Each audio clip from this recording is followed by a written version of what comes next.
What's going on? Welcome back. Welcome back to another episode of Off the Schneid. We're winding down hot best ball summer a little bit. It's about a week. Best Ball Mania will probably fill by this weekend, most likely. Let's jump into it. Let's jump onto the Underdog site. We'll talk through a few things here quick. But looking at Best Ball Mania, 88% full. I'm at 139 tonight, draft 139, so 12 more to go total.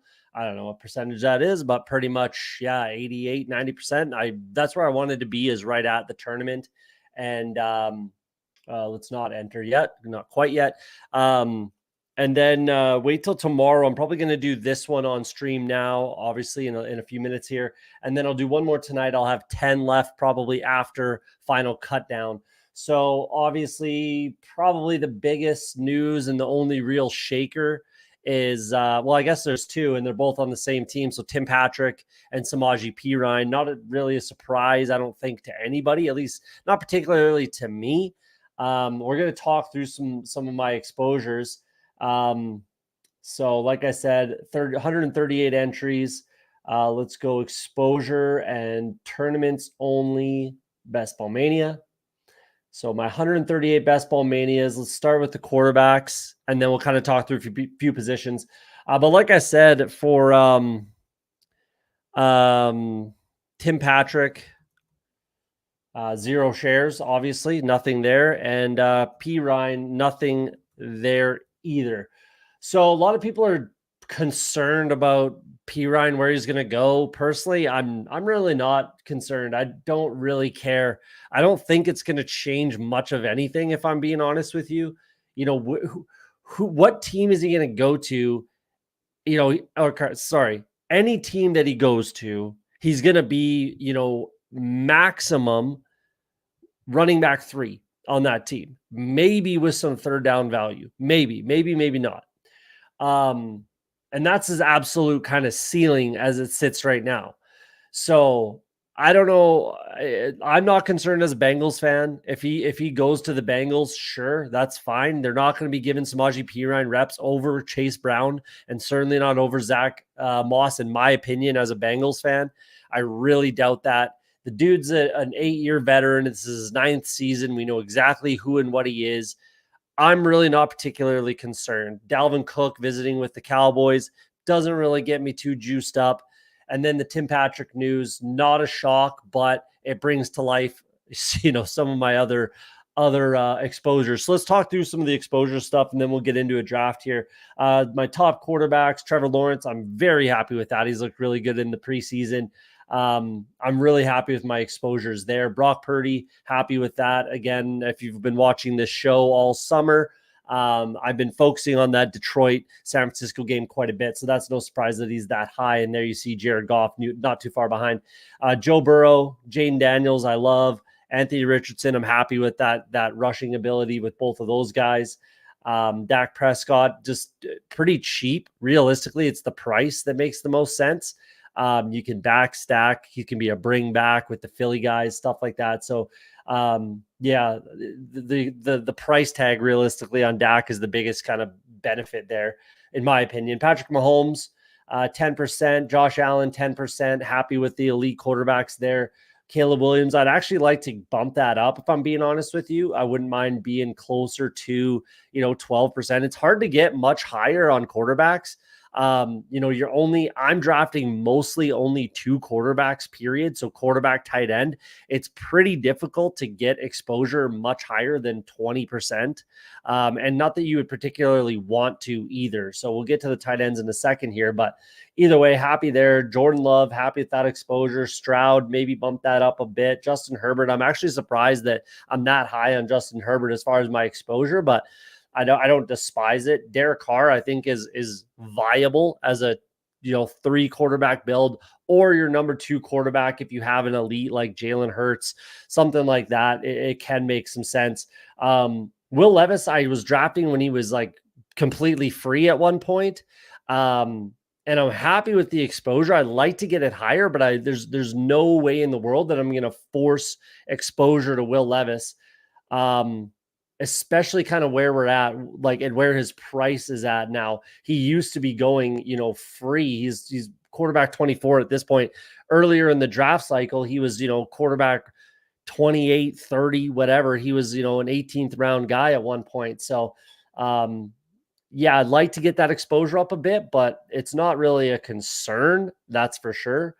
Kirk Cousins, I'm all right with that. Deshaun Watson, that's fine. Baker's a good late stack, back stack option. Kyler, I'd like to get that a little higher.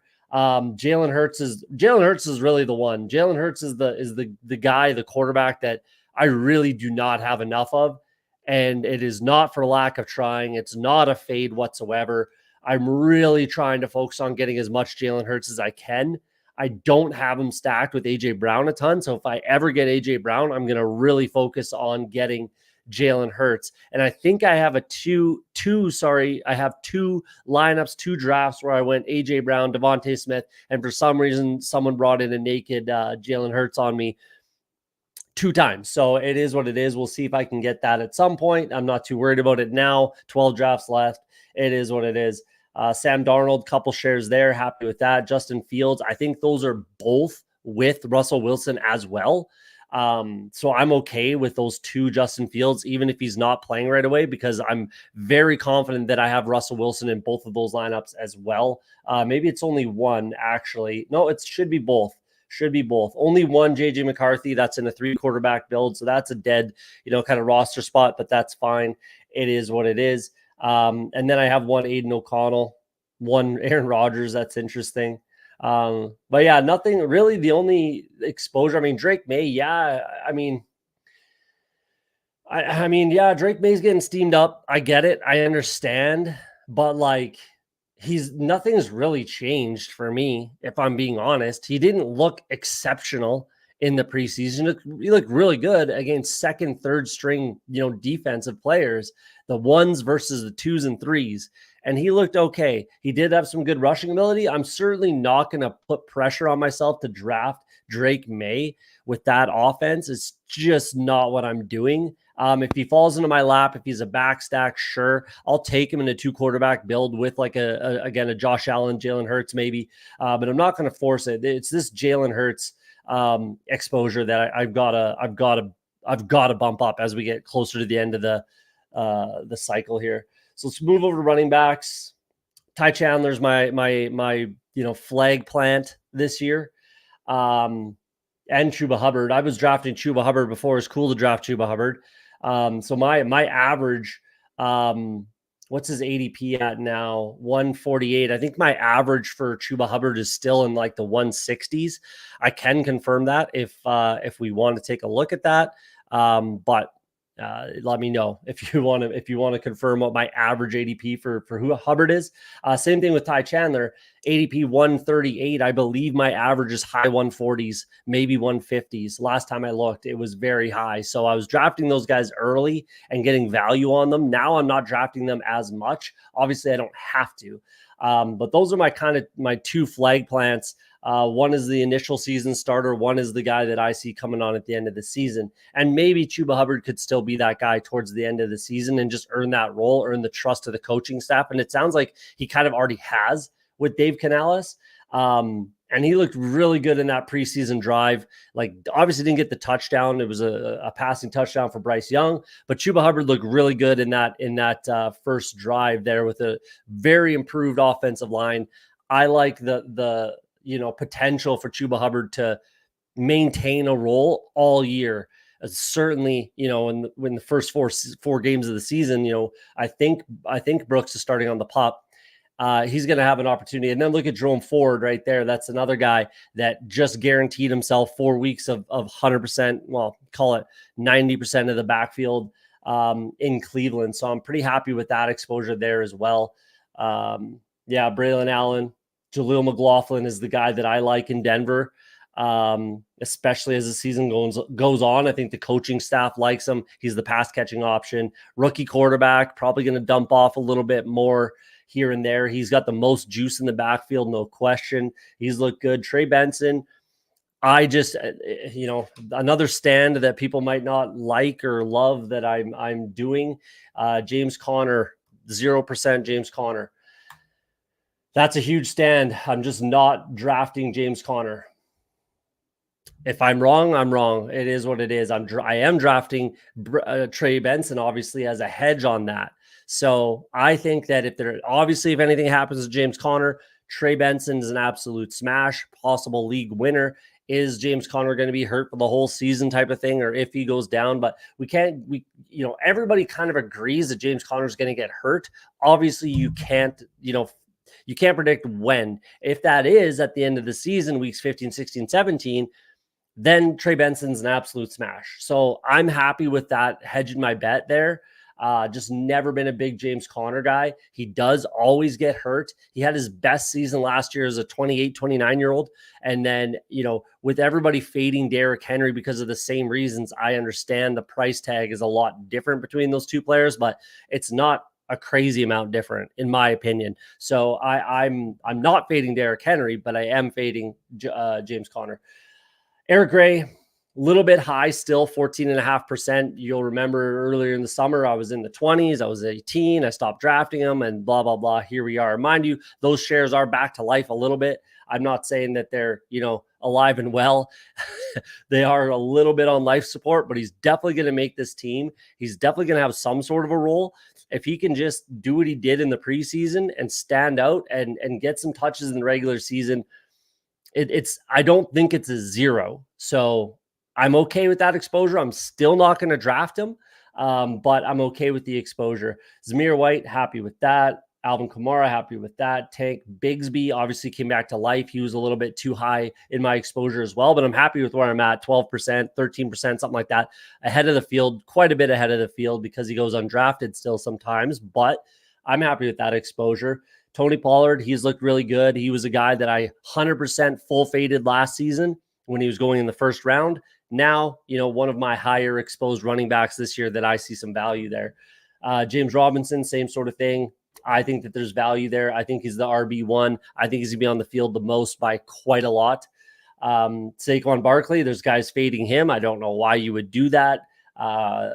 Philadelphia Eagle running back. I just don't know why you would fade him at all. Maybe if you could say the price tag is too high, but it is still Saquon. So I'm okay with that exposure. I definitely won't be forcing it at all. And it's easy to, pick up some shares now that I have a good amount of exposure. When he was going third round and it was easy to get third round Barkley. Now it doesn't happen, but if he falls to late second, I can pick off a share here or there and just kind of keep my exposure where I want it. So that's fine. James Cook, similar situation there. Zach Charbonnet, I'm happy. Chase Brown, I'm happy. Tajay Spears, that's fine.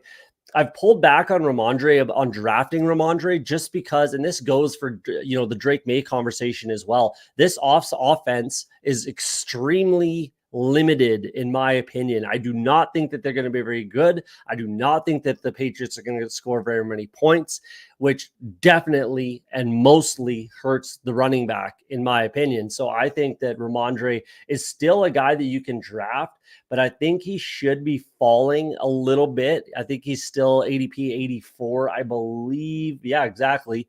So I think he should be falling a little bit down to where, I think he is going after Najee as it sits right now for sure. But maybe when we get in the draft room, I guess more towards Brian Robinson. Brian Robinson's RB31 right now, and Ramondre's RB22. I really don't see much difference in the potential, the point scoring potential for these two. So that's where I'm kind of slowing down on Ramondre. Derrick Henry, I'm still picking off some third round shares. Any picks in the 30s, mid 30s, I'll be picking up Derrick Henry shares. Gibbs, I'm fine with that. I'm certainly not going to force it. Early second round pick. I don't think he's a first round pick anymore for me. Depending, I guess, on who's there at the turn. I have enough Gibbs Debo type of a situation. I have enough of that, so I don't need to add much more. But in the right build, it makes sense. Jalen Wright, Kamani Vidal, I've gotten down to 10%, which I'm happy with.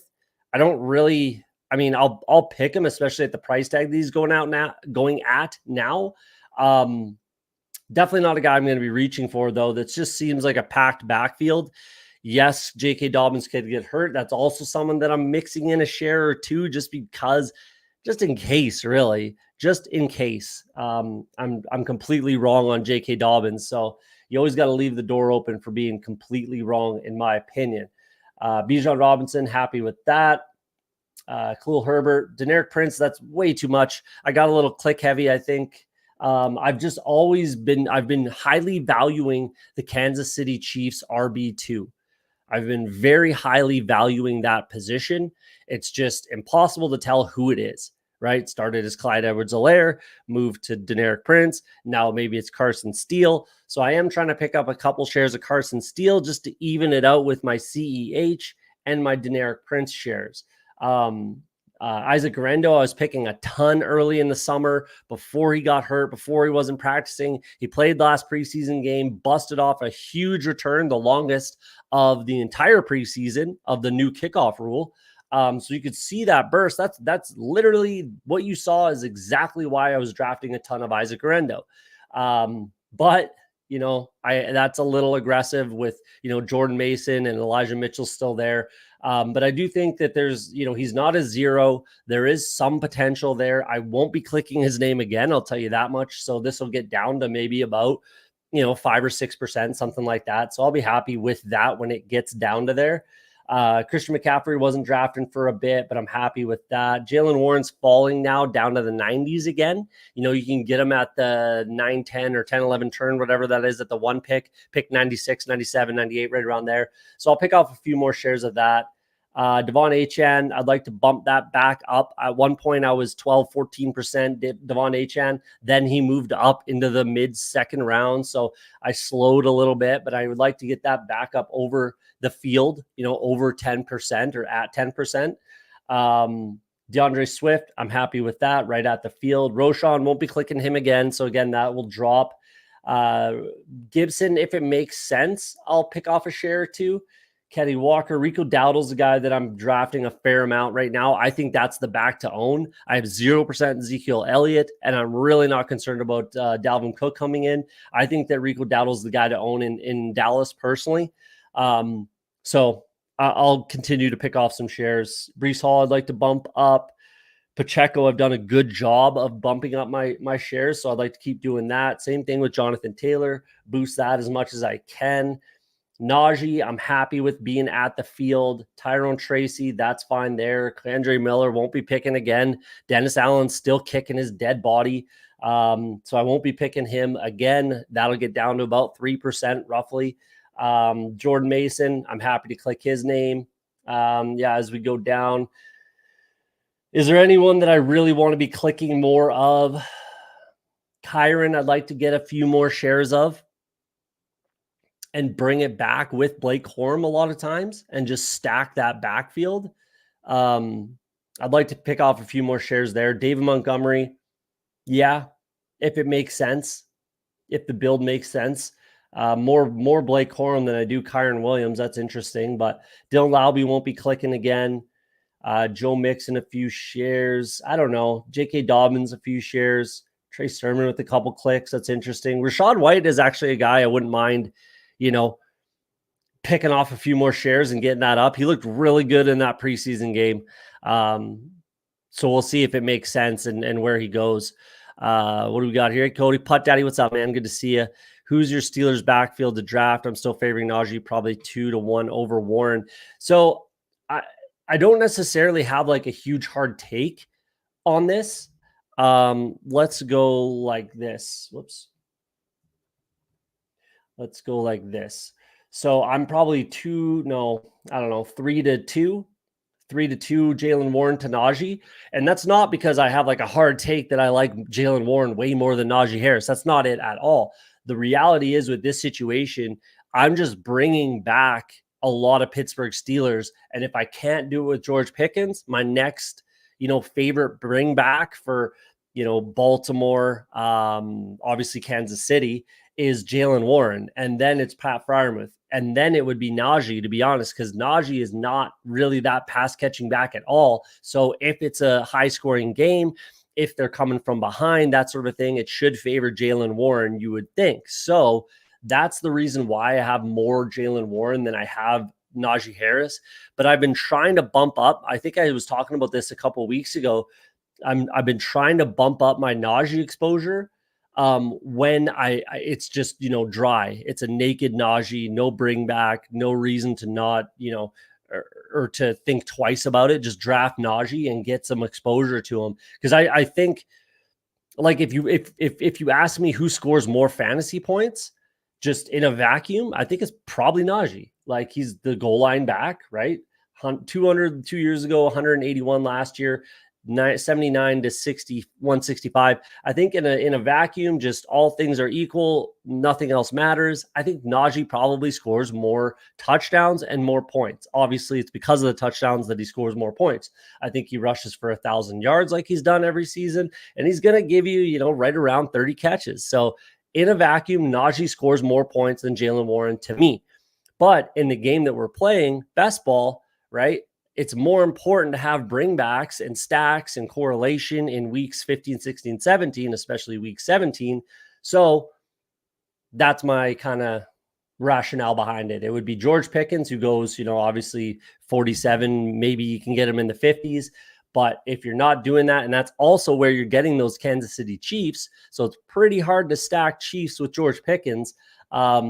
And then Jaylen Warren kind of falls into your lap. So that's my take on the Steelers. It's not necessarily a hard take, a hard fade, anything like that. It just depends on my build. So exposures that I'd like to push down, certainly Eric Gray, probably Tank Bigsby a little bit. Ramondre, probably keep pushing it down a little bit. And then guys that I want, definitely Deneric Prince, I got to push down wherever he was right there. I got to push that down for sure. Garendo, that'll happen pretty easily. All of these will happen pretty easily. Nothing's really twisting my arm to click those names. Najee, again, I'd like to bring up a little bit, along with all of these four right here: Najee, Jonathan Taylor, Pacheco, and Breece Hall. I'd like to bring up the exposure on all of those, 7.2%, right at field. I'd like to be a little above the field in all of those players. And Pacheco is kind of late to the ball game, but I still got some good exposure and I didn't have to reach for it. So, if I can keep getting those few shares picked off here and there and be right at the field, I'll be okay with that. Let's move on to wide receivers though. So Debo, Terry McLaurin, my two very hard stands this year. I just always thought that Debo was the pick over Brandon Ayuk. So when Brandon Ayuk was going at the 1-2 turn, early in the summer, I was picking Debo in the third, in the mid second, even in the early second. I was maybe one of the first people to bring up Jahmyr Gibbs and Debo Samuel at the 1-2 turn. I have a crazy amount of Debo Amon-Ra, obviously week 17 game stack there. So he's been, one of my hard stands. Obviously, Terry McLaurin as well. Very hard stand. I think that this is the best quarterback he's ever played with. I think my average ADP is comfortably in the 50s, So, happy with that. And then Jahan Dotson obviously goes with my Jaden Daniels, pretty high exposure, and Terry McLaurin. So, again, Jahan Dotson takes a hit, still not a zero. You're able to get some ADP value on him now. It's just in a different way because obviously you're bringing it back with Cowboys. You're stacking with Eagles if you can. So I want this exposure to go down, but I just don't know if it's going to happen because I'm trying to get more Jalen Hurts. That might force my hand a little bit on more Jahan Dotson. So we'll see. I really don't want to do that, but we'll see what happens. Malachi Corley, I really want to bring that down as well. Again, not at all a zero. Still has a lot of outs to be the wide receiver 2 on this team. Gadget player, big playability, that sort of a thing. Definitely not a zero, but this is a pretty high exposure percentage.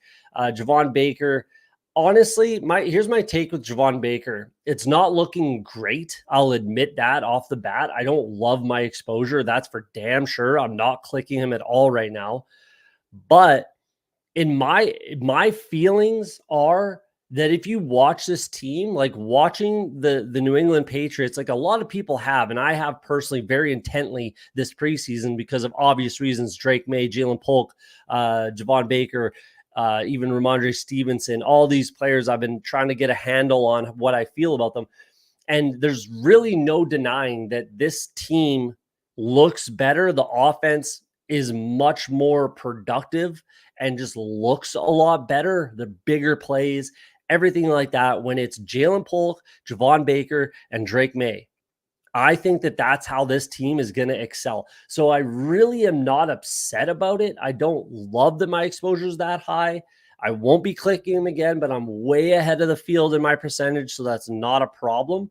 But I think by the end of the season, we'll see Drake May, Jalen Polk, Javon Baker, not necessarily excelling, but we'll see those three players on the field for sure. So again, not a zero, and it's a bring back a lot of times with my Buffalo stacks with Josh Allen. But I'm not exceptionally happy about it. It just is what it is, and it's not the end of the world is what I'm getting at there. Jameson Williams, I'm fine with that. Gabe Davis, yeah, that's fine. Again, my Trevor Lawrence exposure explains the Gabe Davis exposure. Same thing with DeAndre Hopkins, who's a pretty good value right now. Obviously, he's going 90s. He's fallen a ton. There was one point in the summer where it was, a given and inevitable that he was going to go ahead of Roma Dunze. But then obviously the injury happened. He's probably going to be ready for week 1. So feel free to draft DeAndre Hopkins. Obviously, I haven't particularly stopped where it made sense. Jalen Tolbert, I was high on early. So I got my exposure up when he was dirt cheap, literally free 18th round. And then now that he's risen, I haven't clicked him as much. I have when it made sense, but he wasn't a naked pick like he was when he was free in the 18th round. Xavier Worthy, I'm happy with that.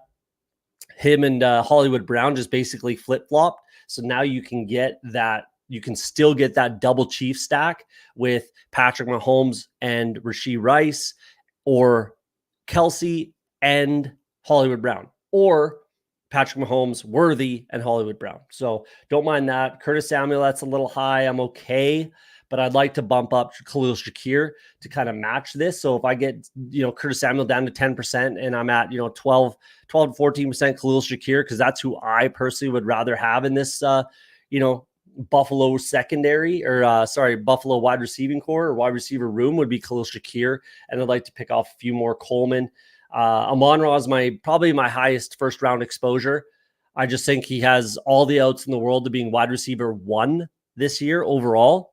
So yeah, and you're getting him in the 6th, 7th, 8th pick, even 5th, 4th, anywhere from 4 to 8, you can get Amon-Ra St. Brown. And I've been clicking him pretty much as I can, over Justin Jefferson realistically a lot of times. Brian Thomas, happy with that. Wandale, that's a little high. I could certainly ease up. I'm right there with Malik Neighbors though, so it's kind of just, one or the other sort of a thing in a lot of ways. I have a lot of Anthony Richardson, and that's my bring back there. Roma Dunze, I was clicking him again when it wasn't cool, when he was going in the 80s, 70s, and then now he's in the 60s. So I'm still clicking him again where it makes sense, and if I can pick off shares, but I'm not forcing it. It's not as easy to take them. So, it's a little bit just take it as you can get it sort of thing. Demarcus Robinson, I'm okay with that, but that's getting a little high. Again, I'm hedged with Cooper Kupp. I also have a fair amount of Jordan Whittington as well, as that exposure starting to creep up there, which is fine. Again, Khalil Shakir, I can move that up a little bit or keep it there. If him and Samuel are even as far as my exposure, then that's fine. Devontae Smith, happy with that. Romeo Dobbs, happy with that. Marvin Mims, the shares are back to life. That's awesome. I'm happy with the Tim Patrick being cut. That's great news for Marvin Mims. You might even see his ADP move up for the rest of the draft season here, but not that it'll really matter too much. Drake London, happy there. Tank Dell, Brandon Ayuk, I'm happy with that. Jalen McMillan, that's good, ahead of the field.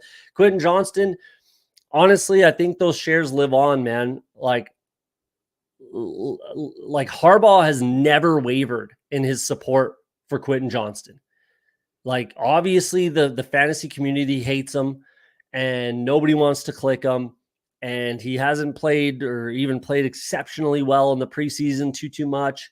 But the one thing that really matters is Jim Harbaugh has never wavered in his ultimate support for Quentin Johnston. So that says a lot to me. I'm okay being ahead of the field on Quentin Johnston. I am. So I'm okay with my exposure there at 10%. 8, 10%, that's fine. Roman Wilson, that's okay. AJ Brown, wouldn't mind bumping it up as I bring up my Jalen Hurts shares. We'll see. Isovis or Yoshibas, sorry. That's perfectly fine. Adonai Mitchell, that's fine. Justin Jefferson, so I'm still getting some exposure there. I'm okay with that. Hollywood Brown, makes sense if I can get my my Chiefs build, or he's like a bring back, stuff like that.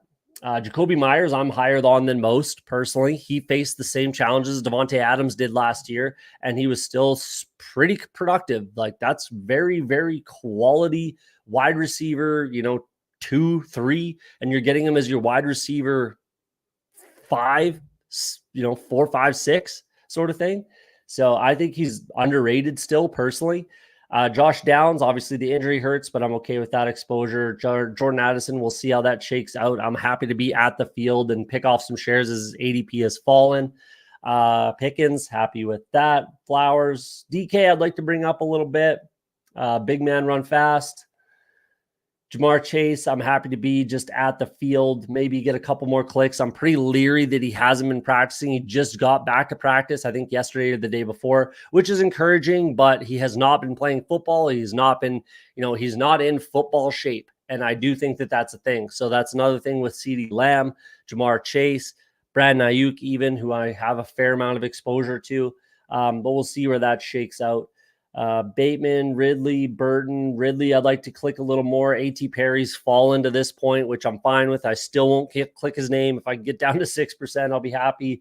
Malik Washington, that's fine. Tyreek at the field, that's good. Tyler Boyd, I've been clicking a little bit more. He's looked good in preseason and knows the offense. A little bit underrated in my opinion. Luke McCaffrey, I have not been clicking pretty much at all, and I probably will continue to not. Diami Brown is my click now for Washington. Now that Jahan Dotson's out of town, I've definitely been trying to get my exposure to Diami Brown up. Realistically, I think let's look at it this way: if Jahan Dotson was not on this team, or he was injured, he was traded early, or whatever, and Diami Brown was the wide receiver 2 throughout the entire summer, where would he be going right now? Right? Where would he be going? A lot higher than he is right now. He would be at the least in the 180s, 170s, which is not even where he's going right now, especially with an encouraging preseason where he's looked really good. So I'm trying to pick off as much Diami Brown kind of as I can, as it makes sense. I'm not forcing it, though. Christian Kirk has been banged up in the preseason. I'm okay to be at the field. I'm not forcing it whatsoever. Same thing with Devontae Adams. Jackson Smith and Jigba, I'd like to bump that up if I can. Dortch is fine. Cooks is fine. Christian Watson, at the field, maybe a couple more clicks if I could. Garrett Wilson, I'm not going to force it. So if I'm at the back of the first round, I'll take him, but I'm definitely not going to force it. I wish I was getting more Rashee Rice when he was going in the 80s, 70s, 60s even. He's going in the 40s now. A lot of people think Juju coming in is going to make a difference for Rashee Rice. It is not going to do anything. It does nothing to do with if he's going to get suspended or not. I still think that he is not going to get suspended. We just saw a couple guys get suspended for conduct and everything like that from like 2 years ago, a year ago, 2 years ago. That's what's going to happen with Rashee Rice, in my opinion. I really do not think that he gets suspended. So, yeah, I'm going to keep clicking him if I can get some value or if it makes sense in my build. But I really am kicking myself for not getting more exposure when he was going, 20 picks later, even, 40 picks later is what was going on earlier in the summer. Lad McConkey, fine with that. Calvin Austin's a little high, but I'm okay with it where it'll end up. CD, I'm fine with. If I do click his name some more, okay, cool. Not the end of the world. He's obviously signed now. He's back at practice. Jalen Waddle's been a little banged up, but he's okay. I'm fine with that exposure. If I could bump it up, cool. Same thing with Olave. Yeah, there's really, where's Diami Brown? Right there, 4%. If I can get that up to 6, that would be good. I'd be happy with that. Same thing with Jordan Whittington. Don't necessarily need any more of an exposure, but I'm sure I'll click his name 1 or 2 more times.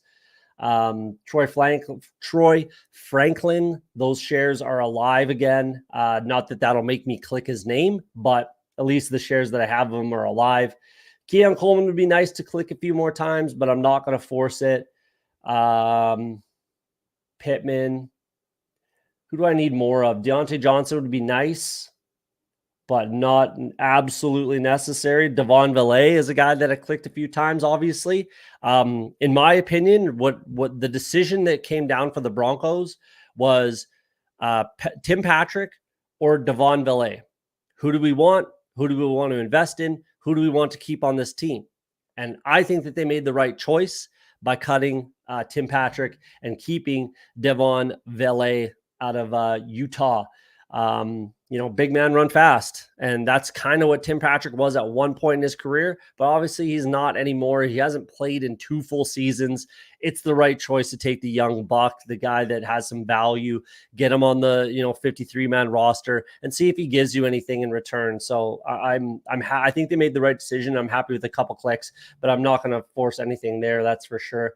You see a few names here, nothing really major. Tillman is a guy that I've clicked a couple times. He's looked really good in preseason, and ultimately he's going to be the benefactor if one of or both Amari Cooper or Jerry Jeudy are, out, hurt, and he could just be, the third wide receiver on that offense.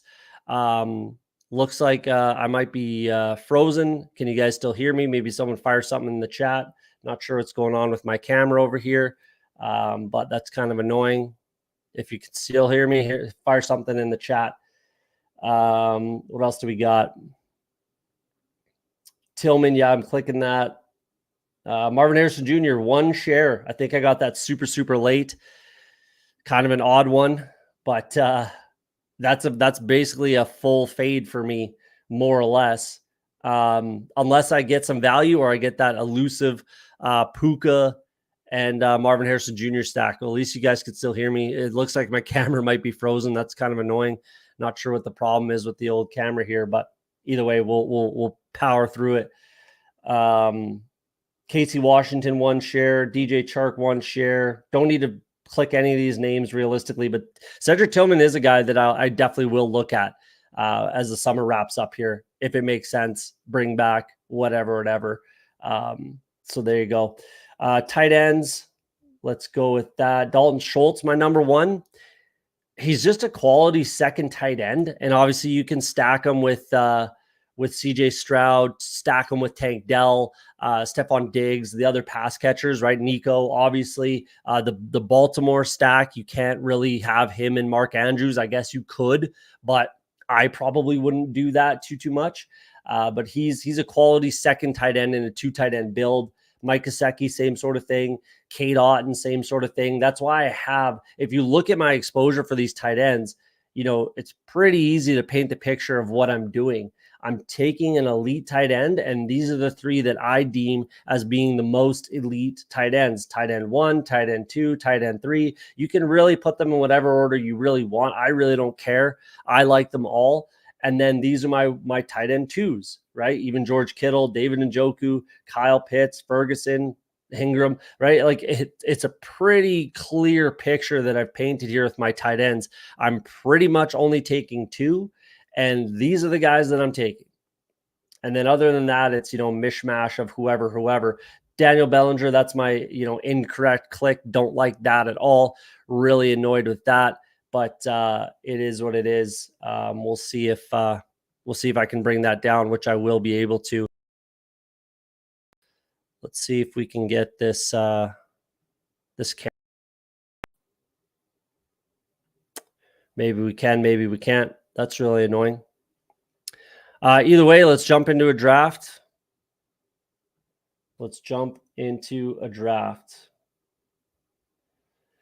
So Best Ball Mania number 139. It's officially 88% full. Probably fill this weekend, I would imagine. So we'll see. Waiting on 3. If you're in the chat, Lolsimo I see in there. If you want to draft, jump in. If not, just take a peek. Let's see how this goes. The draft is loading. And this camera is really pissing me off.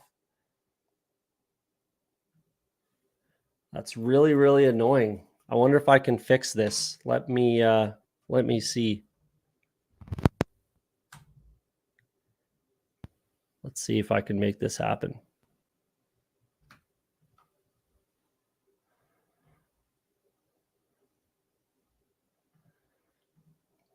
Let's see if we can make this work.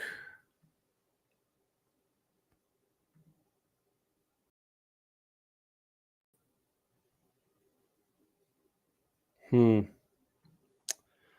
don't know, guys. I guess if you can still hear me, that's good. That's a good start, but that's really annoying that the old camera's not working.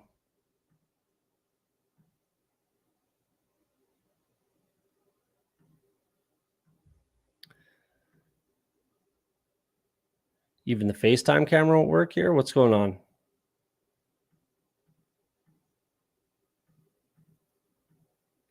Jeez, that's frustrating. All right, I'm gonna have to take a look at this camera. This is the first time that that's ever happened. That's really frustrating.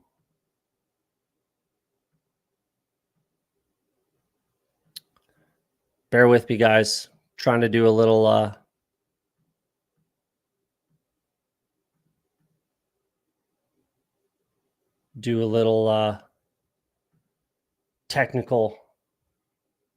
technical work here.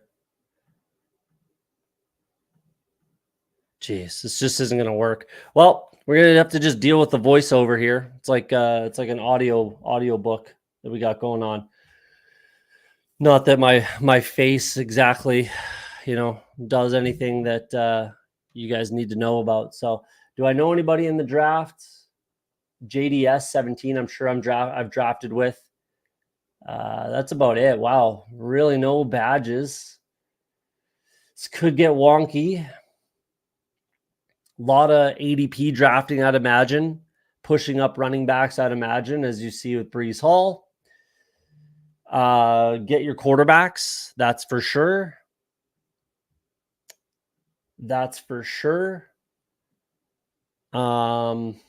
Yeah, don't push your stacks. This is going to get interesting. So we will see if I can get the elusive Puka Marvin Harrison Jr. I will try to do that. Seen participating in practice Monday. That's probably the way I'll go. You see a lot of, and then if not, then I'll take Jonathan Taylor. Wow, unless someone like if Garrett Wilson's still there and Justin Jefferson, if either of them are still there, sorry, but I got to take them. So it's like that, and then hope that Marvin Harrison falls. And if not, then I'll just take Jonathan Taylor. So let's go Puka. Let's go with Puka Nacua and see if I can get my first ever elusive. Because a lot of times on the 12, there he goes. Of course, I can have nice things. And then you'll take Jonathan Taylor. No, okay. So JT is going to be my pick. Obviously, want to bump up the exposure. That means I really didn't particularly want Puka, but who do I take over him? I guess Debo. I guess I could have went with 2 running backs, but I don't love to build that way, obviously. But I'm happy to get my anchor running back, Jonathan Taylor, there. All right, bear with me, guys. I'm going to try to get this camera going again. This is frustrating.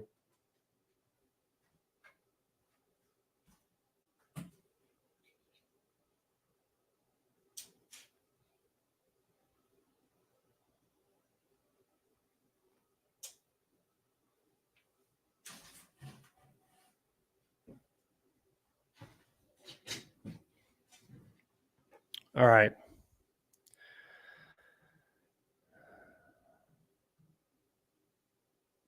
For some crazy reason, even my FaceTime camera doesn't want to work.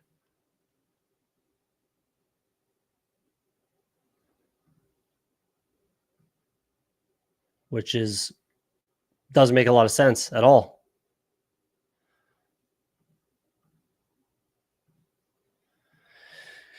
All right, fuck it. That's pissing me off too much. I'm going to get frustrated. That's really annoying. But let's soldier on. Get this draft out of the way.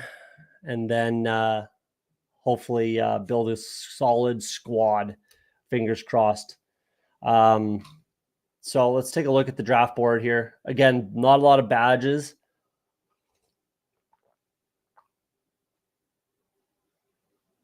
Which is typically going to move up, push up running backs. Not that it's really done that quite yet. Nothing really surprising. Cooper Kupp, that's somewhat of that's where his ADP is right now. I think his ADP is 21. Used to be able to get him third, fourth round, which would have been nice to get more shares of, like at the back end of the 1-2 turn, or sorry, 3-4 turn. But if you're able to get that Puka, Marvin Harrison Jr. stack and then get Cooper Kupp as well in that, you could even add, Trey McBride with your next pick. And that would be pretty deadly as far as week 17 correlation is concerned. I really wish I had a stack like that, which, I should have been doing at some point over the summer. But we'll see. And yeah, Lilsimo 100%. So non-badge usually push up quarterbacks naked. So don't push your stacks. Get your quarterback. Don't push it.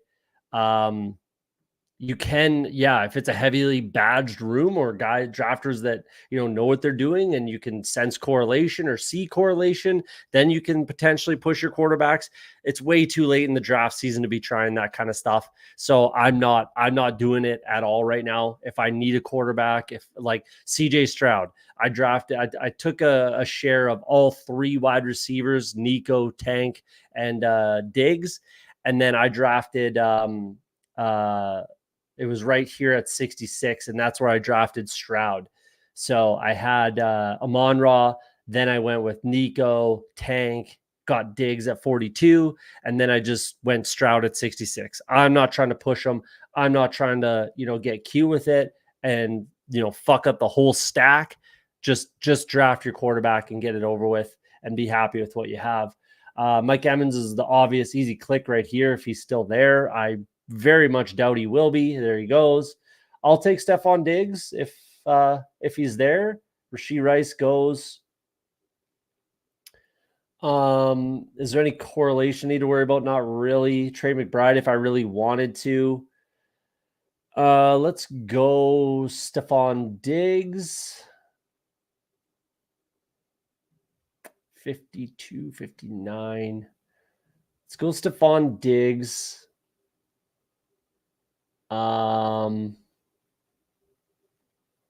And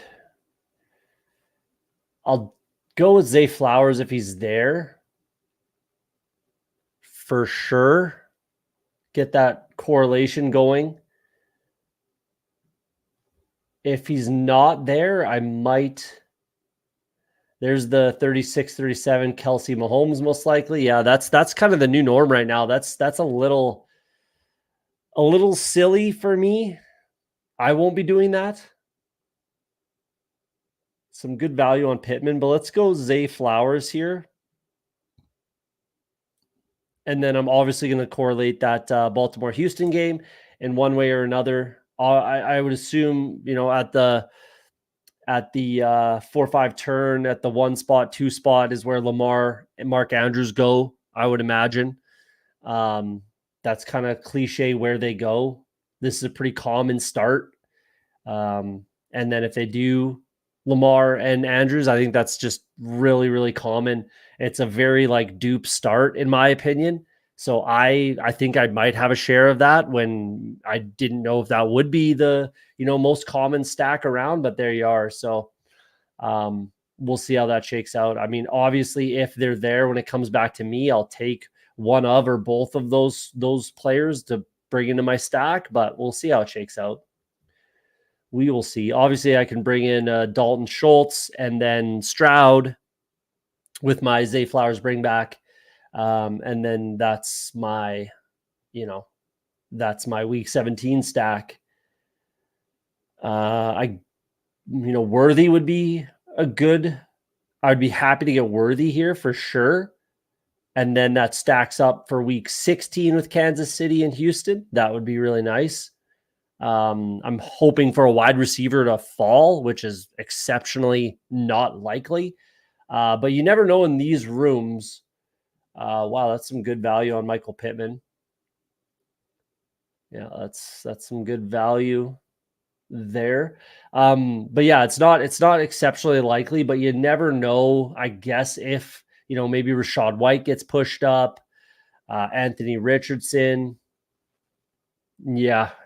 And then I don't know, Ridley. I just kind of get lucky from there, realistically. If you're just tuning in, sorry for the video. My camera is, I don't know what happened. I froze and then now won't let me get it back going, and I don't want to kill the stream. So hit that like button for me if you don't mind. It's just it's basically an audio podcast right now. So my apologies. I'll have to figure out what's going on with this stupid camera. Nothing camera. I haven't had any camera related technical difficulties until tonight. So that's good. Cliche, 48-49 at the 4-5 turn. Lamar Andrews, just very, very cliche. Again, a dupe. It's going to be pretty easy to have this be a dupe start, at least for your first kind of 5 picks. Yeah, not necessarily that's the worst thing ever, considering what happened last year with Amon-Ra, CeeDee Lamb, Dak, the Dallas, Detroit stack that you had to have last year. But I still don't want to, especially again this late in the draft cycle, I wouldn't want to be, in borderline intentionally creating a duplicated start or a duplicated lineup. I mean, it would be pretty hard to do a complete dupe, but you never know. There goes Worthy. That sucks. Not shocking. I was hoping he would slip to me. And that kind of ends I guess there's Hollywood Brown. I could do a bunch later in the draft, and I will if it makes sense and if he's there. I guess at 83, which is pretty well never going to happen. So it is what it is. That's fine. I won't be able to stack up week 16 with Houston, but we'll live through it, I think. And I might have to try to push Stroud to 83 because I don't think it makes sense.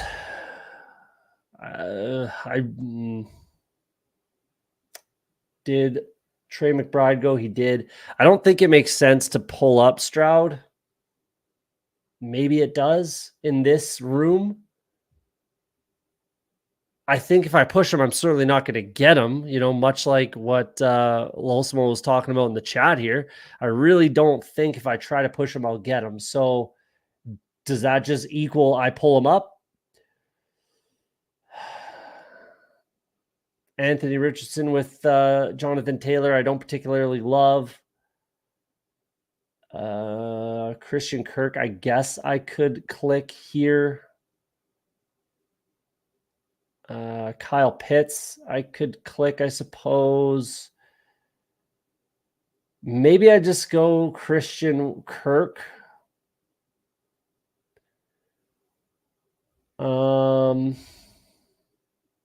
Man, don't love where I'm at here. So maybe I'll just take Christian Kirk. I haven't clicked him in a long time. Back at practice. I mean, Parker Washington looked really good, and that's Christian Kirk's role.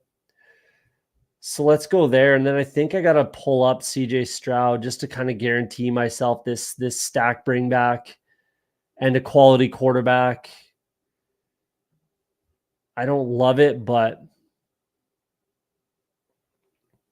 I really don't love it, but I think that's kind of what I have to do. If there was some other correlation that made more sense, then I could go that route, or if I was falling behind somewhere, but I'm really not. So I will just begrudgingly bring up CJ Stroud. Putt Daddy says, how about the Dak Ferguson stack? I'm seeing quite a bit at the opposite at the end positions. Happened the last 3 times I took Lamb. Yeah, I mean, that was the way to go about it before. Like, Dak has fallen. So when Dak was going the late 80s, early 90s ADP wise, the 83, 86, 84, 85 was an easy just double click Cowboys.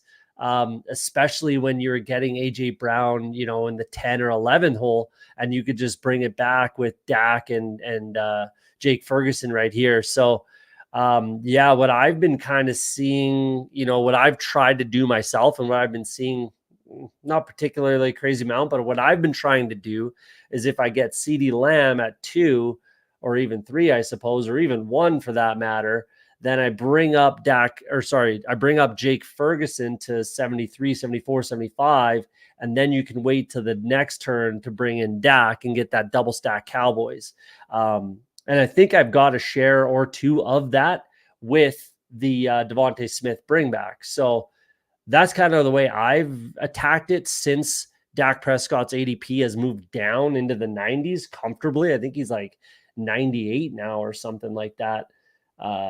98, yeah. So he was going in the late 80s, so full 10 picks ahead of his current ADP. And that's where it made a lot of sense. And now I think guys are just panic correlating with, you know, I mean, say what you will about Jalen Tolbert. I like Jalen Tolbert, and he's a solid like backstack option. At least he used to be when he was free in the 18th, 17th, 18th round. But now he's going 14th, 15th, 16th round, mostly 14th, 15th round. It's not as, you know, tantalizing to me. So, yeah, it's an interesting one. This is the one I've been seeing a crazy amount of lately is Patrick Mahomes, Travis Kelce at the 3-4 turn. And if it was me, I would do this, but it wouldn't be Travis Kelce. It would be with Rashee Rice. Obviously, he went before Kelce in this draft, but he typically doesn't. So if I'm doing that, I don't mind bringing up Patrick Mahomes. I don't mind bringing up Rashee Rice there. I'm just not a huge believer in Travis Kelce this year. I think I'm at like 1 or 2 shares total. Just not at this price. If he was going, you know, after Sam Laporta, after Dalton Kincaid, yeah, sign me up. I'm on board for that. But his ADP would have to be 20 picks after, you know, 20 picks later than it is right now for me to be clicking Travis Kelce personally. Like ADP of basically, let's call it 40. His ADP would have to be 60 for me to want to be clicking his name, you know, a crazy amount. So it could be, you know, living or dying on that hill, but I'm willing to die on it personally. So Hollywood's the click here. If I can get him, no questions asked. Fingers crossed I can get Hollywood Brown. That'd be really nice to stack up for week 16. And then I can bring in a Miami Dolphin pretty easily as well. And then I'm not so concerned about my my second quarterback. So there goes Hollywood Brown. I've been trying to bring up some DeAndre Swift shares where it made sense. I could definitely take a look at DeAndre Hopkins here to bring back with Christian Kirk, and that might allow me to do.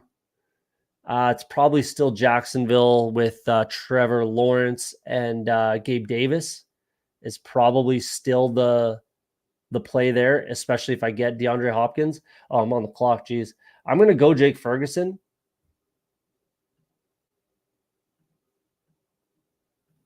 I'm happy to get my tight end 1 here. And then I'm going to go DeAndre Hopkins as long as he's still there. So this is where I'm not clicking Ramondre Stevenson anymore at all. Not that I'm clicking Aaron Jones, as you can see, but I think Ramondre should be going behind even Jalen Warren, but definitely behind Zamir White. Again, Tony Pollard and Brian Robinson Jr. I think those are comparable, you know, players, replacements, offenses, you know, player running backs, whatever you want to say. I just think his price is way too inflated right now. It needs to fall pretty much like 20 picks for me to click him again. I'm already at 11% and I feel a little bit exposed there. So I'm just not going to click his name here for the rest of the season and see where it kind of ends up and shakes out. So DeAndre Hopkins, I guess if I am able to get Tony Pollard, then that still leaves Will Levis on the table. And I would like to get a few more shares of Will Levis. So we'll see where, you know, I doubt you're going to get Tony Pollard to fall to 107.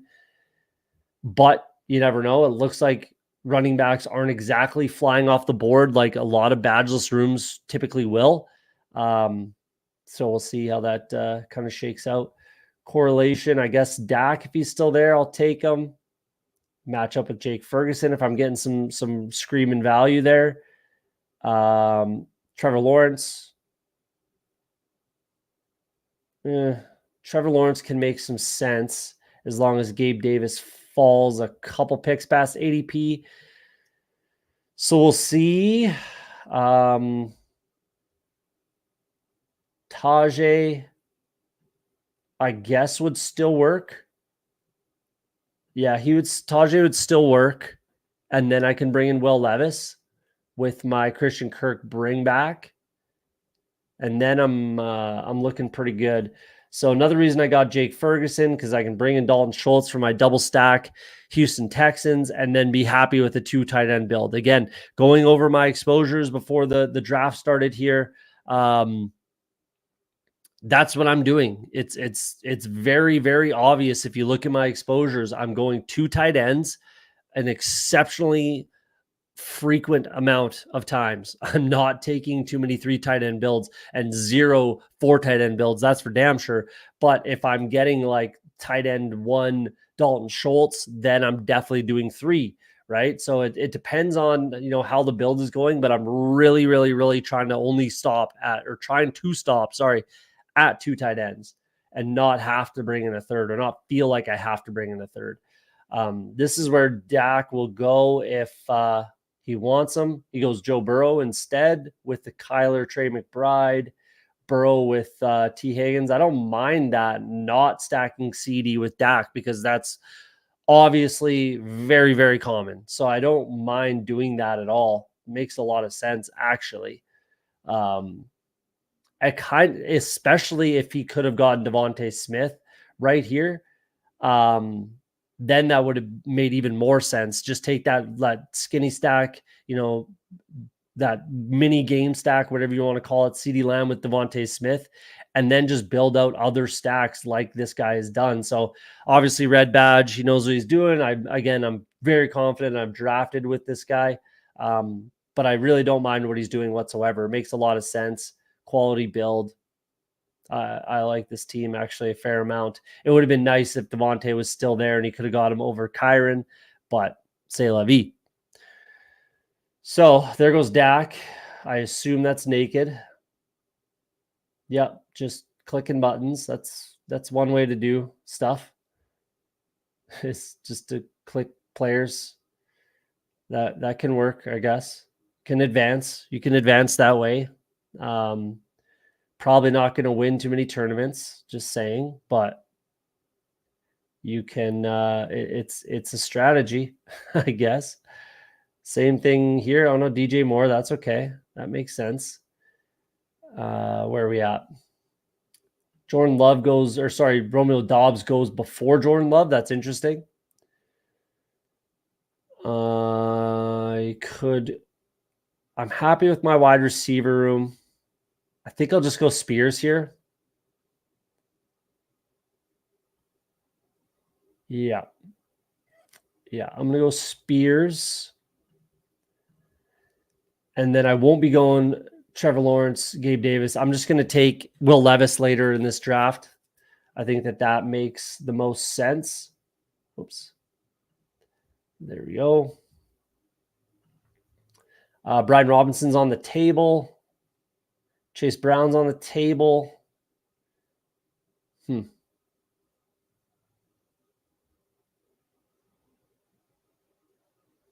Let's go Brian Robinson.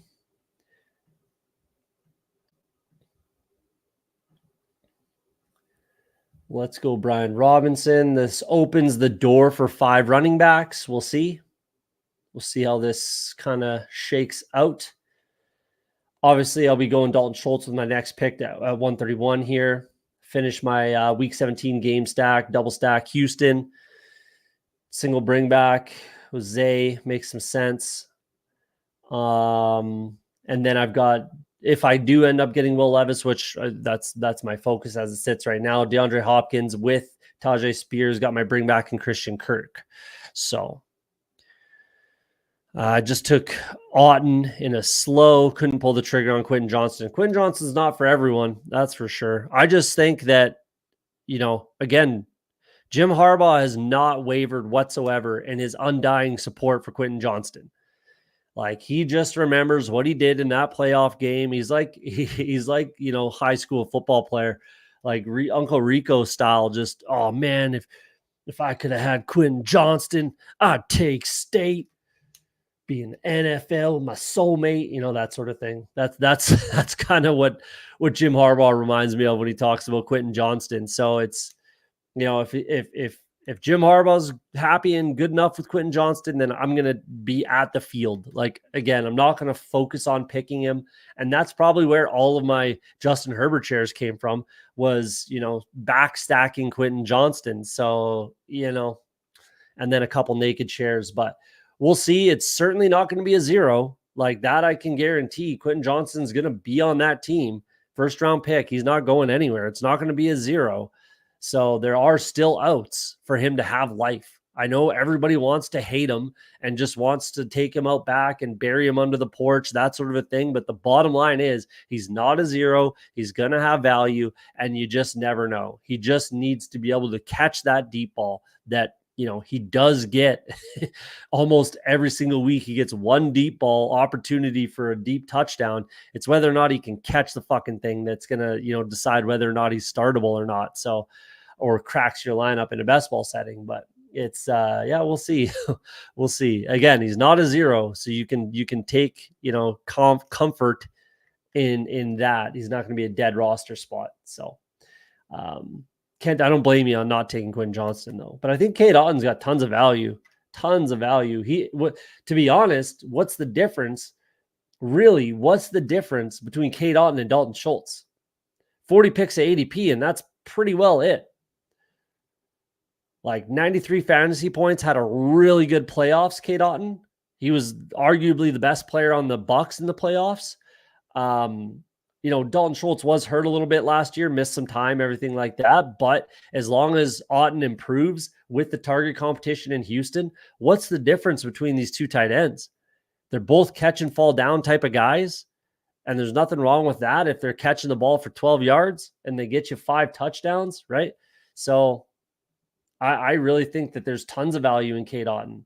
So especially just because of his price, because of his ADP, I think you're literally getting Dalton Schultz. So I think that might have been my comparison. I actually have a video on my YouTube from a couple years ago when Cade Otton was a rookie. I was a big fan, big believer. He was my tight end 2 right behind Trey McBride in his rookie year. Coming into the NFL, he's my tight end 2 in that draft. And I've always been a Cade Otton fan and believer. So maybe I'm a little bit biased, I guess, but there you go. Man, if Trevor Lawrence and Gabe Davis are still there, I'm going to have to go that route. I guess I have to get Schultz. How is Trevor Lawrence falling this much? Single stack, double bring back action. 2 quarterbacks already. He would be really stupid to take a third quarterback. So I could go Schultz and Trevor Lawrence here. I think I got to do that. I really do. Chances are exceptionally high I don't get Gabe Davis, but I do have the double bring back with Spears and DeAndre Hopkins to go with my Christian Kirk, Trevor Lawrence. If he brings in Trevor Lawrence here, c'est la vie.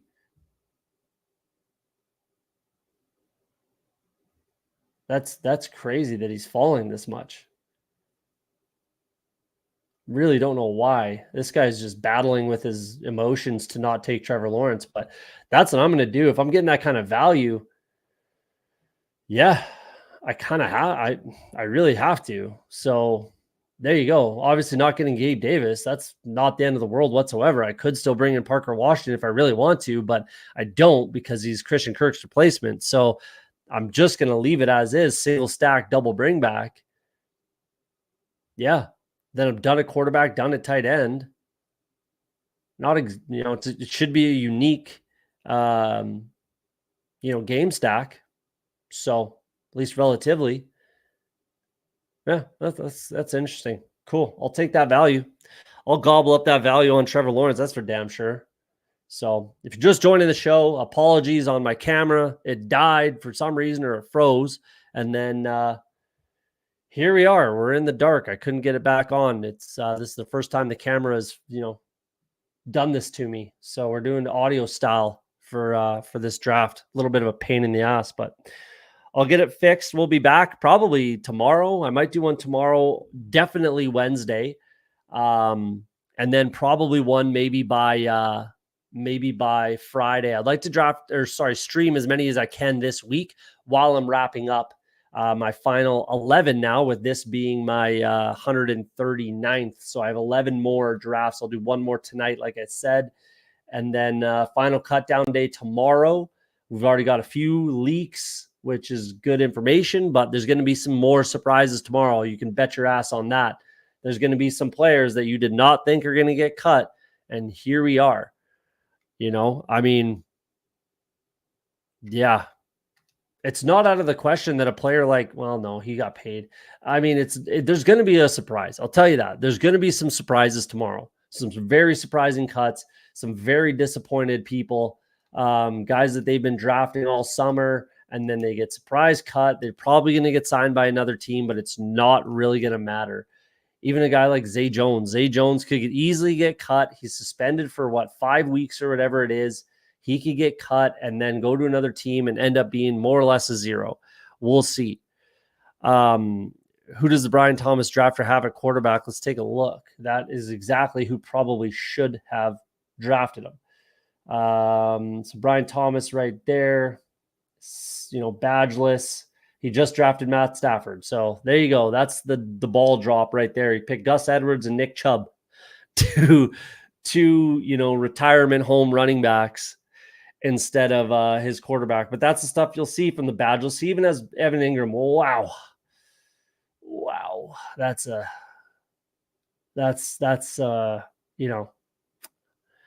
mistake. that's a badgeless mistake that you'll see that really just does not make any sense in the world. I'm fine with you bringing up Brees Hall. I'm fine with the Cooper Kupp, DK. Amari's fine. Not pick for me, but that's fine. George Pickens, Brian Thomas, Evan Ingram. Oh, Zamir, Javonte. It's all gravy. And then just completely pooped his diaper with Gus Edwards and Nick Chubb. That's a whiff and a half. You hate to see it. Worked out for me, I guess. Yeah, I was going to go with the Tennessee side of the Jacksonville, Tennessee, but had to call an audible with the huge value on Trevor Lawrence. I'll scoop that value every day of the week and twice on Sundays. Yeah, that's interesting. The stuff that you see in these drafts, man, it's sometimes you just see some brainless, some zombies out there just clicking buttons. That's a huge whiff, though. That doesn't even make sense. How do you go Brian Thomas and then Evan Ingram and then just pick two 30-year-old running backs? That's crazy. It just doesn't add up to me, but what do I know? We're up in a couple picks. We're done at tight end. We're done at quarterback, which is nice.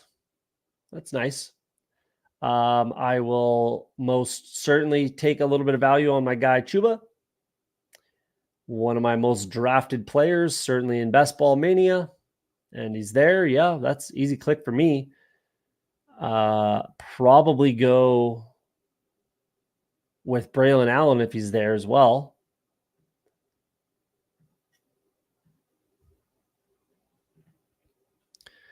Green Bean, what's happening, man?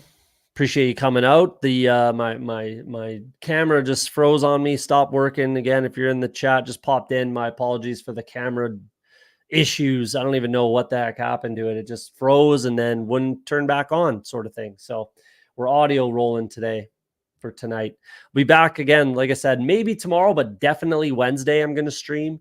And then probably Friday. So it might be a Monday, Wednesday, Friday. Maybe I'll try to mix in a Thursday. Obviously, preseason's over. I got to get in all of my drafts. Obviously, I only have 11 more, but I got to get them all in before it fills.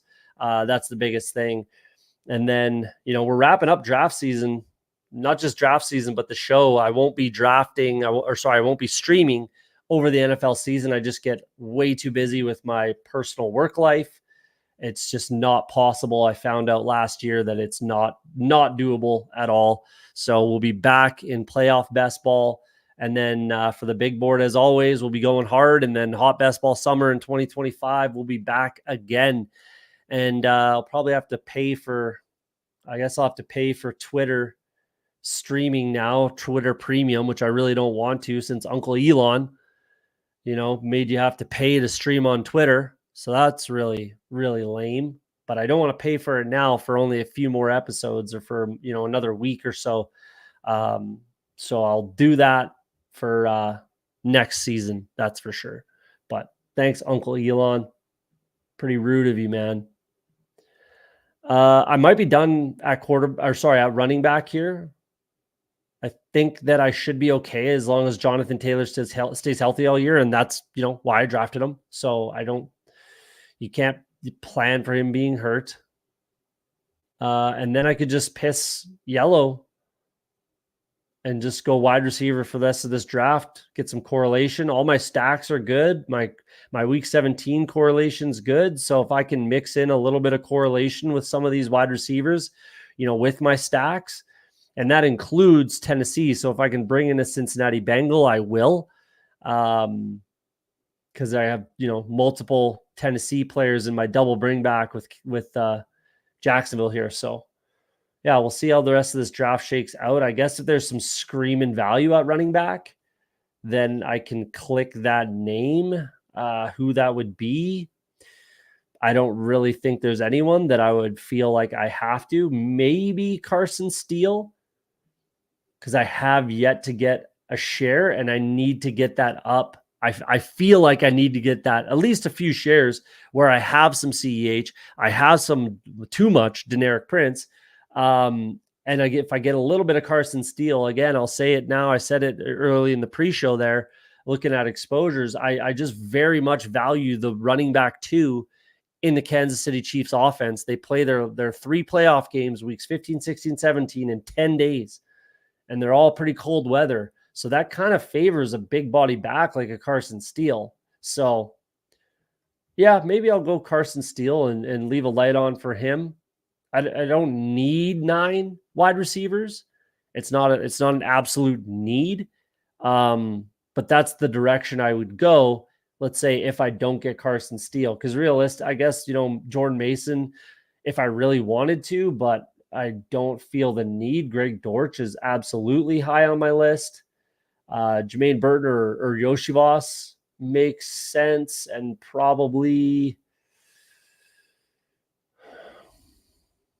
I don't know. I'm getting back on the Jermaine Burton train. I was drafting him hot and heavy to start best ball summer, and then I slowed down with camp news. But he looks good in the games. He looks really good in the games. So, that's pretty hard not to click his name a little bit. A lot of correlation that I don't want here. Tim Patrick, cut candidate. Diami Brown would be on my list, but again, correlation that I'm not looking for, don't want. Jalen Hyatt, I guess, is on the table. Dortch is gone. That hurts. Malik Washington's definitely on the table. Let's go like this, because all those players make sense.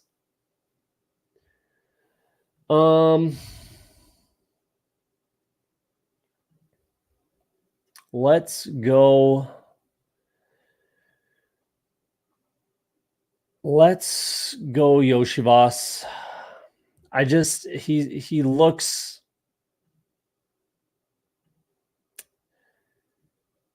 he looks like he's going to be that starting slot receiver. They need a slot. We need a slot receiver in Cincinnati. Obviously, Tyler Boyd's gone. That's not particularly Jermaine Burton's game. Honestly, it's not particularly Andre Yoshivas's game either. But that seems like that might be the direction that they're leaning. So I'll leave that there, I suppose.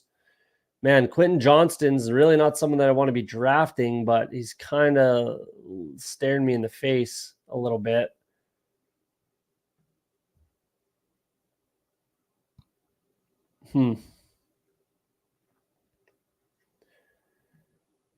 I guess I could go Marvin Mims.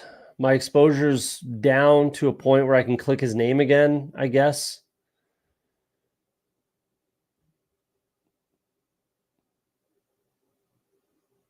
Yeah, let's get some correlation over Quentin Johnston. I'll say again, I have no real problem clicking Quentin Johnston's name. I just don't want to be too much higher than the field.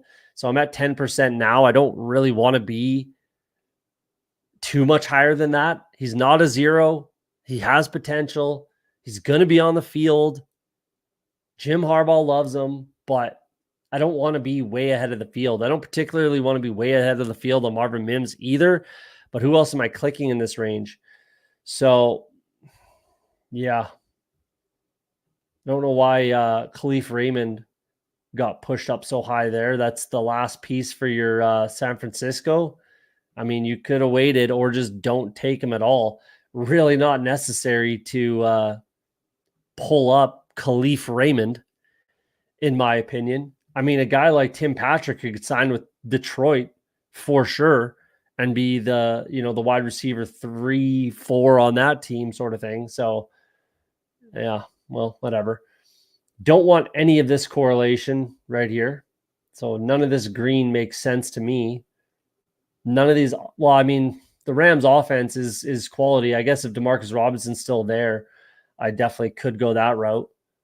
Highly doubt he's still there, but if he is, I'll click his name. Quite a bit ahead of the field on him, but I do believe in him. 4% Jordan Whittington versus 12% Demarcus Robinson. I do want to even those out a little bit, but I don't think it makes sense to take Whittington in this build with Puka already on the roster. But if Demarcus Robinson's still there, I'll take him, and there he goes. That's fine. That's fine. And this guy who picked Stafford probably should have just picked Demarcus Robinson right here. Sin a zero. Yeah, you are just clicking buttons out here. It's interesting to see. That's fine. Do your thing, man. Get your guys. Do what you got to do. It's a little. It's not what I would do personally, but 1% Slayton, 4% Hyatt. I'm behind my season, number 9% on the, all tournaments and 4% Best Ball Mania for Jalen Hyatt. I just feel like they want to play Jalen Hyatt. I think they see him working hard in the offseason, and it's showing up in the practice field potentially. I think they want to play him over Darius Slayton. I know this is the last year of Darius Slayton's contract, and I'm very confident they won't be bringing him back. So I think they want to get Jalen Hyatt on the field with obviously Wan'Dale Robinson and Malik Neighbors, and have that as your three kind of wide receiver, tandem in New York. That's certainly the future for this team, right? So that's kind of the way I see that. One, maybe two more wide receivers. Maybe I do take 9 with having to bring in Mims and Yoshivas. I don't particularly believe in those two players. And Carson Steele, yeah, you just don't really know. I might just go with 2 more wide receivers here. I think that makes more sense. I mean, he does match up with Kansas City, but he's not going to get those pass catching reps. At least I don't particularly see that happening. Malik Washington and Trey Tucker probably make the most sense here. I think Malik Washington for sure. That I think just makes the most sense with my double stack. Houston and Malik Washington is electric. You need proof. A, put on his college tape. B, put on his tape from this past weekend in the preseason there in that game. He looked, anytime he touched the ball, he looked pretty electric. So let's go Malik Washington, and then one of these three, we'll see if this 12 spot kind of narrows it down for me. I doubt he will, but I think it might be Trey Tucker. 3%. I don't mind getting a few more shares. Hyatt's fine. Who's my Baltimore player again? Zay Flowers.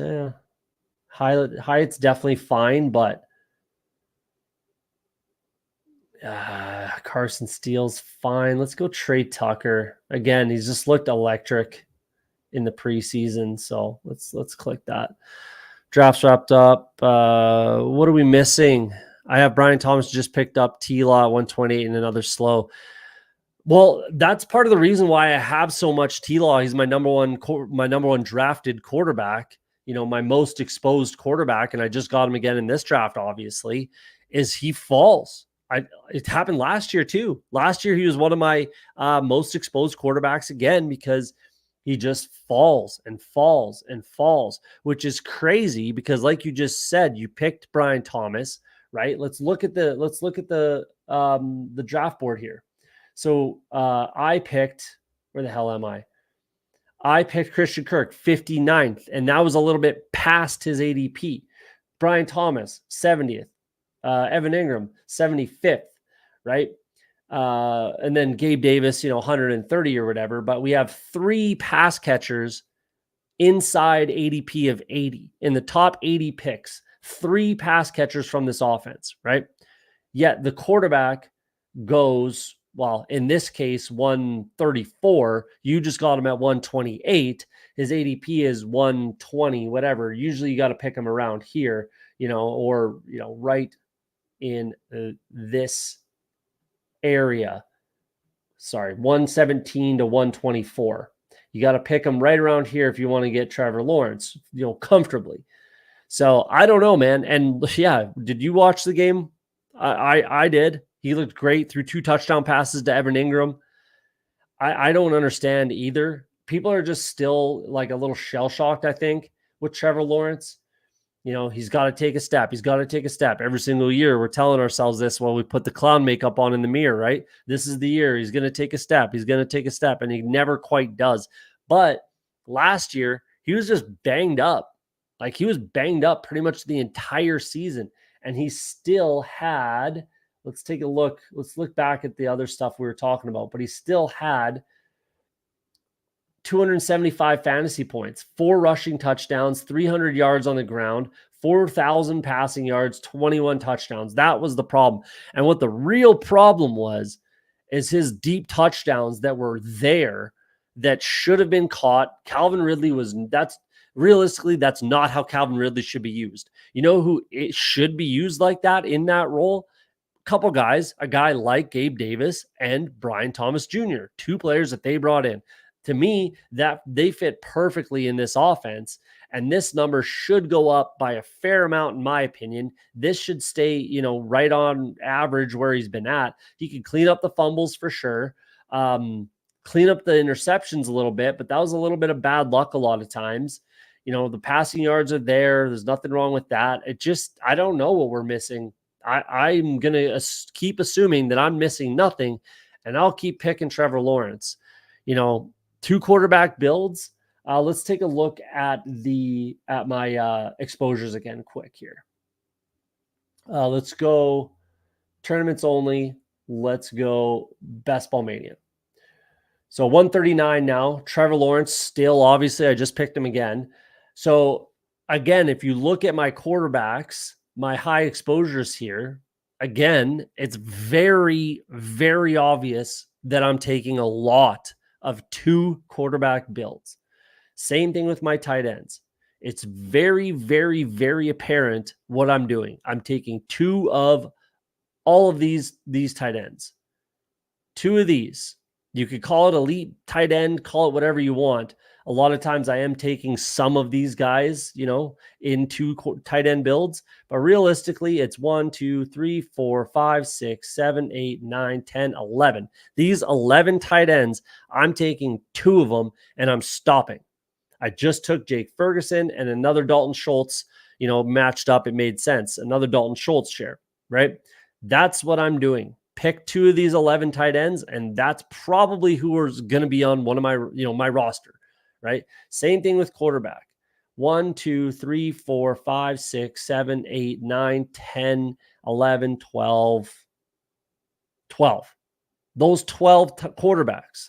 A lot of times I'm taking 2 of them. If it's, Patrick Mahomes or Josh Allen, then I'm probably taking one of these guys. Maybe Lamar Jackson, I'm probably taking one of these guys, as my second quarterback. But if it's Trevor Lawrence and Brock Purdy, I'm happy. Trevor Lawrence, Joe Burrow, I'm happy. Trevor Lawrence, Jalen Daniels, I'm happy. Richardson, happy, right? It's very obvious what I'm doing.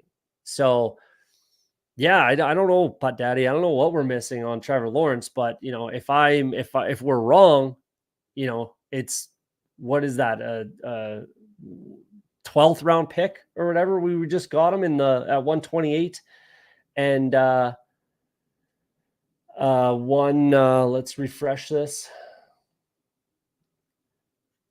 At 128 and 134, where I got him. 12th round pick, 11th, 12th round pick. You can be as wrong as you want in the 11th or 12th round. Like that's what I've been saying about my high exposure to where is he? Ty Chandler. Like that's really high, ADP wise for me. That's a high pick. I average, in the 150s, I believe, definitely maybe high 140s, something like that is what my average ADP for my almost 30% Ty Chandler. And realistically, like how wrong can I be? Like how wrong can I be? He's going after Trey Benson, after Blake Corum, after Zach Charbonnet. You tell me that there's, he doesn't have the same or more outs to playing time than any of those players. Austin Eckler, you could even say Gus Edwards. Yeah, touchdown upside, I get that. But you could say Gus Edwards, Chase Brown, right? So how wrong can I really be on Ty Chandler? I just don't really see any issue with having 40% Ty Chandler. You know what I'm saying? So similar thing with Trevor Lawrence, but either way, yeah, I don't know what we're missing. I don't know what's going on. I don't know what people are thinking, but there you go. I'm going to keep scooping it up. I'll add more shares. I'll get 20% Trevor Lawrence by the end of the draft season, my 11 more.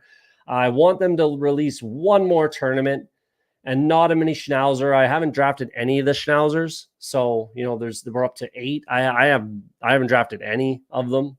I don't mind it, but I want one more tournament that's like, $12, $15, 20, 25, something like that. I didn't get enough of the Chow Chows in. I wanted to be 5 or so of the Chow Chows, but I only ended up getting 3, which kind of sucked. So I want one more tournament to get launched that's like a 5 max, 10 max, something like that. A poodle would be great. I would max out another 20 max poodle, something like that. But we only have 11 left of the BBMs. I'll do one more tonight off stream. But yeah, we're going to wrap it up there. Like I said, I may be back tomorrow, maybe not, but we will definitely be back Wednesday night. So check out the stream in a couple of days. Turn on those notifications to let you know when I'm going live. There's only a few more episodes, few more shows left in the Hot Best Ball Summer kind of series. And then we'll be back for playoff best ball. And my apologies for the camera not working. I'll get this figured out for next episode. That's really annoying. So my apologies there. But like I always say on Off the Schneid, if you're afraid to be wrong, you'll never be right. Hopefully tonight we were right. And we'll see you on the next stream. Thanks for coming.